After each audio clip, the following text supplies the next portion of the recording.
उन पैसों से अपना बिजनेस खड़ा कर सकते हैं, छोटा मोटा या बड़ा जैसा भी हो, और वहां से भी आप जो इनकम है, जो अर्निंग है, वो कर सकते हैं। हेलो दोस्तों, वेलकम टू DSD कार्स। और भाई एक वीडियो हमने बनाई थी कि आप गाड़ी कैश पे ले या फिर लोन पे ले, और उस पे आपने काफी ज्यादा प्यार दिखाया, अच्छे अच्छे कमेंट आप लोगों ने किए, तो उसके लिए भाई आपका बहुत बहुत धन्यवाद मैं करता हूं। और लोन पे गाड़ी लेने के कुछ और जो फायदे हैं, यानी कि एक मेजर जो फायदा है, वो मैंने एक्सप्लोर करके आपको वीडियो में नहीं बताया था।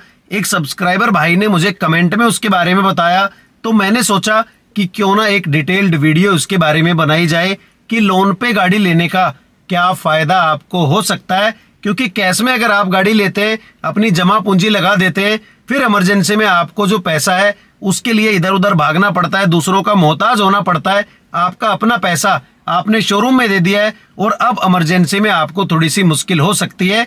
लेकिन अगर आप लोन पे गाड़ी लेते हैं तो उसमें आप पैसे भी कमा सकते हैं, यानी कि आपने गाड़ी तो ले ही ली, साथ ही साथ आप पैसे भी बचा सकते हैं। यानी कि गाड़ी की गाड़ी, और कम से कम 1 लाख रुपए या 1.5 लाख रुपए, 2 लाख रुपए तक आप 5 साल में कमा सकते हैं। क्योंकि जो मैंने आपको एक पॉइंट बताया था कि अगर आपकी मेहनत की कमाई आप नहीं देते हैं शोरूम में गाड़ी लेते टाइम में, और लोन पे गाड़ी ले लेते हैं, तो उस लिहाज से अगर आप उस पैसे को FD में रखते हैं तो वहां से भी जो ब्याज है वो जनरेट होगा, और जो ब्याज आपको शोरूम में देना पड़ेगा उससे थोड़ा सा ही कम FD में आपको ब्याज मिलेगा। लेकिन FD में जो पैसा 5 साल के बाद निकलेगा वो लगभग 1.5 से 2 लाख रुपए एक्स्ट्रा आपको मिलेगा। जबकि लोन की EMI में जो आप पैसा जमा कर रहे हैं वो धीरे धीरे कम होता जाएगा, और टोटल मिला के लगभग 1 लाख रुपए जो है वो आपको ब्याज देना पड़ेगा। यानी कि 60-70 हजार से लेकर 1 लाख रुपए तक आप भाई बड़ी आसानी से यहाँ पे अपनी सेविंग भी कर सकते हैं, यानी कि पैसा कमा भी सकते हैं। जो FD कैलकुलेटर है वो आपके सामने है, जिसमें कि मैंने यहाँ पे 5 लाख रुपए भर दिया है, और उसके नीचे जो इंटरेस्ट रेट है वो है 5.75 का, जो कि स्टैंडर्ड है, वो तो आपको मिलना ही मिलना है, उसमें कोई ऐसी दिक्कत आपको नहीं होने वाली है।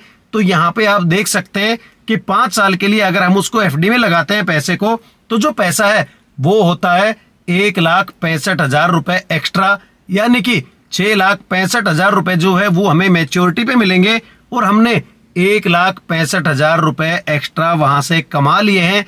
जबकि अगर मैं बात करूं कि हमने 5 लाख का लोन लिया तो उसमें कितना ब्याज हमें एक्स्ट्रा देना पड़ेगा, तो ये कैलकुलेटर भी आप लोगों के सामने है। यहाँ मैंने जो रकम है वो भर दी है 5 लाख रुपए, उसका जो इंटरेस्ट रेट है वो हम कर लेते हैं 7.5%, क्योंकि 7.25 से लेकर 8% तक आपको जो बैंक लोन है कार पे वो भाई मिल जाता है। तो यहाँ पे आप देखिए कि इसमें जो टोटल अमाउंट आपको भरना पड़ता है, क्योंकि हम लोन की जो किस्तें हैं वो भरते जाते हैं, और जो रिड्यूसिंग फॉर्मेट है वो हमेशा उस पर लागू होता है कि जितना आप पैसा देते जाएंगे उस हिसाब से जो ब्याज है वो आपके बचे हुए पैसे पे हर महीने धीरे धीरे कम होता जाता है। तो आपने 5 साल में जो टोटल ब्याज भरा वो भरा 1,01,000 रुपए, और 5.75 पे जो आपने पैसा कमाया वो कमाया 1,65,000 रुपए, यानी कि 64,000 रुपए का सीधा सीधा फायदा आपने अपना कर लिया है 5 साल में। उसके बाद अगर हम पोस्ट ऑफिस में उस पैसे को जमा करते हैं, FD खुलवाते हैं, जहां पे कि ऑलमोस्ट 6.5% का जो ब्याज है वो भाई आपको मिल सकता है। तो ये कैलकुलेटर भी आप लोगों के सामने है यहाँ पे, और यहाँ पे आप क्लियरली देख सकते हैं कि कितना पैसा आप एक्स्ट्रा कमा सकते हैं उस 5 लाख रुपए से जो कि आपने लोन लिया था बैंक से अपनी गाड़ी पे, और आपने वो अपना पैसा यानी कि अपनी जो जमा पूंजी थी वो अगर FD में लगाई है, तो यहाँ पे 5 लाख रुपए मैंने भर दिए हैं।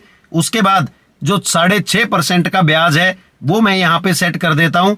उसके बाद 5 साल का जो टेनर है, हम नॉर्मली यही मानते हैं कि 5 साल के लिए हम लोन ले रहे हैं, तो 5 साल में 1,90,210 रुपए आप एक्स्ट्रा कमा चुके होंगे। यानी कि जो पैसा आप गाड़ी लेते टाइम शोरूम में देने वाले थे उसको अपने पास रख के उसको FD में जमा करके आपने लगभग 90,000 रुपए एक्स्ट्रा बचा लिए हैं, जो कि आपने बैंक में ब्याज दिया है 1,01,000 रुपए। तो अपनी जो बचत है वो भाई आपने यहाँ पे कर ली है। अब कई लोगों को हो सकता है कि वो चीजें समझ में नहीं आती है, लेकिन जिसको ये चीजें समझ में आती है वो कम से कम अपना फायदा कर सकता है। और लोन लेके ही गाड़ी लेना मेरे हिसाब से तो बेटर डिसीजन है, क्योंकि आपको इमरजेंसी में इधर उधर भागना नहीं है। जब भी आपका मन हो आप अपनी एफडी को तुड़वा सकते हैं। गाड़ी आपने ले ली, गाड़ी के साथ साथ जो पैसा है वो भी आप अपनी जमा पूंजी से कमा सकते हैं, उसको एफडी में डाल दीजिए, या अगर म्यूचुअल फंड वगैरह में आप लगाते हैं वहां से भी पैसा कमा सकते हैं।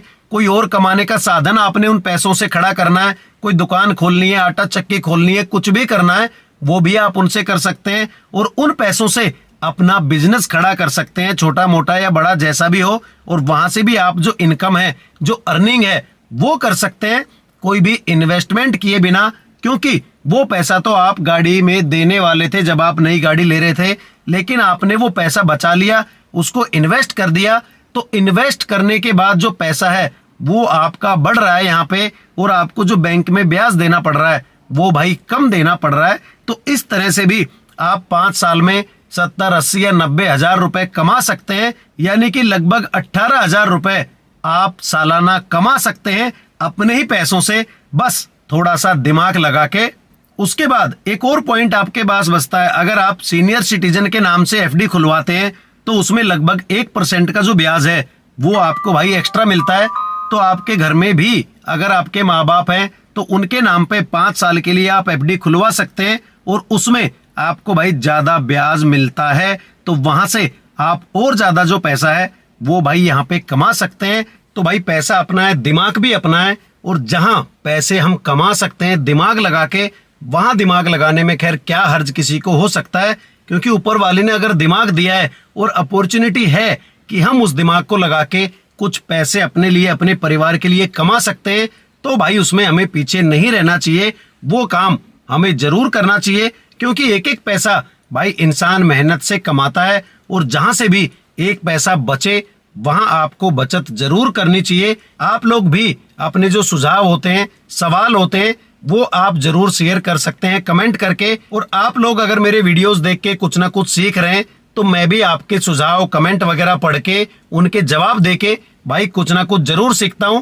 तो कमेंट करते रहे।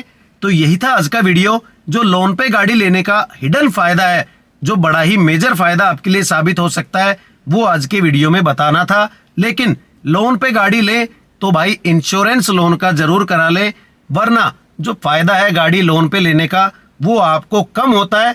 भगवान ना करे कोई अनहोनी हो जाए तो जो पैसा है वो बैंक अपने आप देती है, और गाड़ी आपकी फैमिली के पास ही रहेगी, उनको कोई भी गाड़ी की किस्त नहीं भरनी पड़ेगी। तो ये सबसे बड़ा फायदा आप तभी ले सकते हैं जब आप अपने लोन का, कार लोन का इंश्योरेंस करा लेते हैं। तो अगर वीडियो अच्छा लगा हो तो प्लीज चैनल को भाई सब्सक्राइब कर देना, और मुझे अपना सपोर्ट देते रहना। वीडियो को एंड तक देखने के लिए थैंक यू दोस्तों।